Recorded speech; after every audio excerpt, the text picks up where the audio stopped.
وہ رسول پاک کا وصال ہوا نا، حضرت بلال نے منہ سے لفظ ہی کوئی نہیں ادا کیا. کسی نے اپنا دکھڑا کسی انداز میں سنا لیا. حضرت عمر نے کہا، جس نے کہا حضور وصال کر کے گردن اڑا دوں گا. حضرت عثمان غنی نے کہا خبردار کوئی مجھے آ کے نہ بتائے کہ مصطفیٰ وصال کر گئے. حضرت علی المرتضیٰ رضی اللہ تعالیٰ عنہ نے فرمایا، نہ بھائی میرے مصطفیٰ پر تو موت آتی ہی نہیں جس طرح آپ لوگوں پہ. سب لوگوں نے اپنے اپنے اظہار کر لیے نا، بلال نے کسی کو دکھ بتایا ہی نہیں. ایک کونے میں بیٹھ کے نا حضرت بلال اکیلے آنسو بہاتے رہے، کسی کو بتایا ہی نہیں، اکیلے روئے. ایک شخص کہنے لگا، یار بلال بولتا نہیں. کہا نہ بلاؤ اسے. عصر کی نماز کا وقت ہوا نا تو وہ بلال جو کعبے کی چھت پہ بغیر سیڑھیوں کے چڑھ گیا تھا، وہ بلال جو کعبے کی چھت پہ بغیر کسی سہارے کے چڑھ گیا تھا، اس بلال کو کہا کہ بلال چڑھ ذرا، آذان پڑھ، مسجد کی چھت پہ چڑھ جا.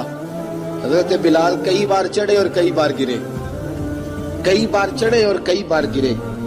حضرت بلال حبشی رضی اللہ تعالیٰ نے آواز دی، کہا سلمان میری مدد کرنا، میری مدد کرنا، اب مجھ سے چڑھا نہیں جاتا، اب مجھ سے جایا نہیں جاتا. جناب سلمان فارسی نے بھی سوال نہیں پوچھا کہ بلال تو بیمار ہے، یہ نہیں پوچھا.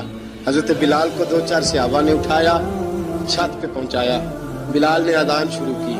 جب کہا اللہ اکبر اللہ اکبر، وہ آواز جس میں بڑا سوز ہوتا تھا، بڑی درد، بڑی بلندی ہوتی تھی، بڑا جوش خروش ہوتا تھا، آج وہ آواز دب گئی. جب بلال نے کہا اشہد ان لا الہ الا اللہ، حضرت بلال رضی اللہ تعالیٰ عنہ نے تھوڑی دیر روک کے سانس لیا. جب کہا اشہد ان محمد الرسول اللہ، جو سارے چپ کھڑے تھے نا ان میں سے ایک بابا رو پڑا، اس کا نام ابو بکر صدیق تھا.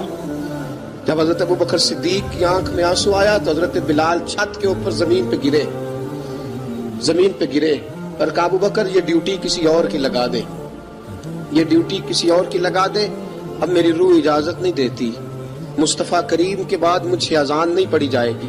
آپ نے واقعہ سن رکھا ہے کہ ایک بار صحابہ نے بلایا، دوبارہ آئے، حضور خواب میں ملے. کہا بلال تو آتا کیوں نہیں؟ بلال چھوڑ کے چلے گئے تھے. فرمایا اب میرا یہاں دل نہیں لگتا. ملک شام کے شہر حلب میں چلے گئے تھے، چھوڑ دیا تھا مدینہ منورہ. اب میری نگاہوں میں جچتا نہیں کوئی، جیسے میرے محبوب ہیں ایسا نہیں کوئی. حضور خواب میں ملے، آئے مدینے. حضرت بلال آخری بار، لوگوں نے کہا اذان پڑھو. کہا مجھے وہ اذان بھول ہی گئی ہے جو مجھے مصطفیٰ کریم کے زمانے میں پڑھا کرتا تھا، مجھ سے نہیں پڑھی جاتی، نہ مجھے کہو، میں کیسے پڑھوں؟